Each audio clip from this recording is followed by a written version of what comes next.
Hey guys, this is my beloved Begonia Maculata Wightii, and I actually need to repot this, and the container that I actually have at the moment is a little bit bigger than it should be to repot this, so I'm going to be sharing a couple of really useful tips if you find yourself in a similar situation. But it's not all about the repot. I'm going to be sharing some crucial care tips for the Begonia Maculata Wightii as well. So all of that, if you're interested in all of that, stay tuned.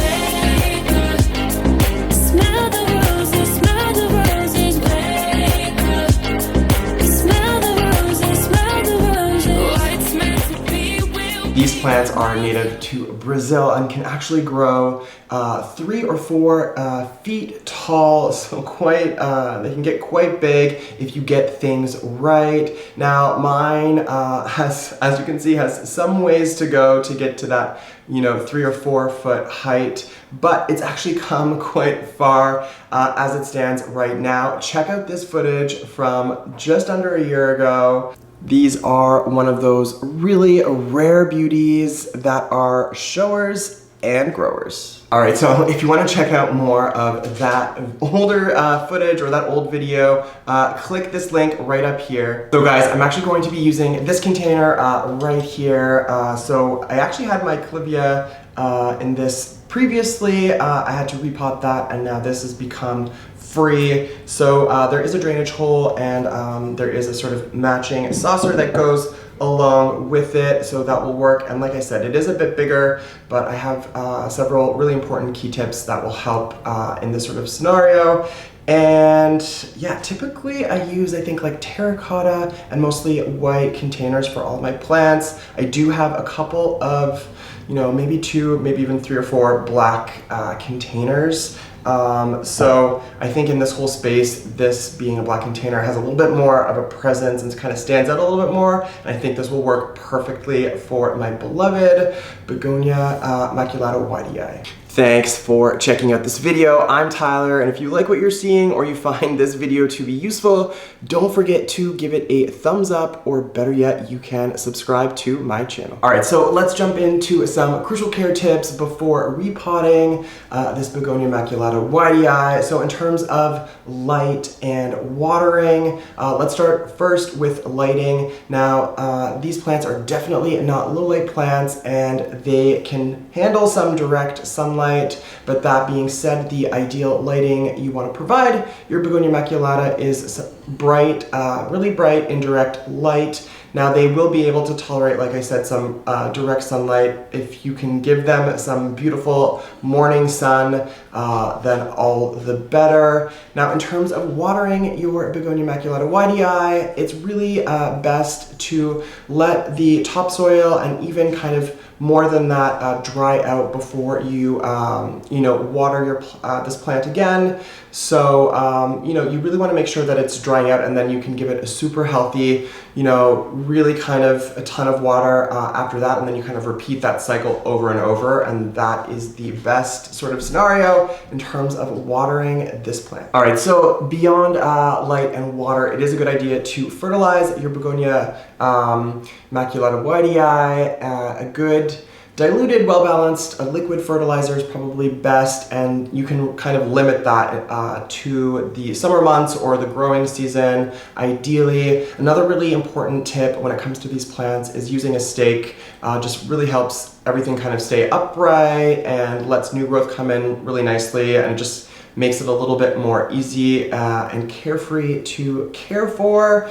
So yeah, let's jump into repotting this plant right now. Okay, so before jumping into soil composition, I did mention that this pot or this container is probably a little bit too big as the next kind of step in terms of transplanting this begonia. Now, the reason for that is you probably don't need to repot your begonia, your cane begonias very often, because they do like to be a little bit constrained or root bound. So that does sort of present itself as a little bit of a problem because I do want to use this container. I don't want to go out and have to get a whole new one, but it's a little bit too big. So 2 things that I'm going to do to kind of help help mitigate the fact that this is too large is I'm going to be using some leca or some terracotta balls at the base of this container with its drainage hole, and basically what that will do is it will raise up, you know, the base of this container about 1 inch or 2,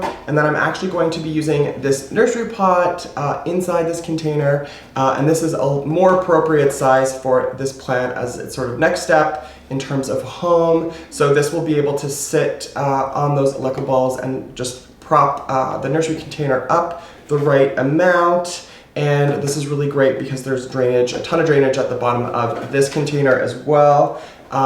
So yeah, and then I'm just gonna put a whole bunch of new soil mix in here, and let's dive into what the best type of soil composition is for the Begonia Maculata Wightii. The perfect soil mix for this plant is really a light and well-draining soil mix. So I'm gonna go ahead and mix up some perlite, cocoa coir, and peat moss. And this time I'm actually going to add just a hint of bark to that mix as well, and that should really work great for this plant. So let me go ahead and get started. I'm going to chuck some of those leca balls in the base, mix up that soil mix, and yeah, be right back.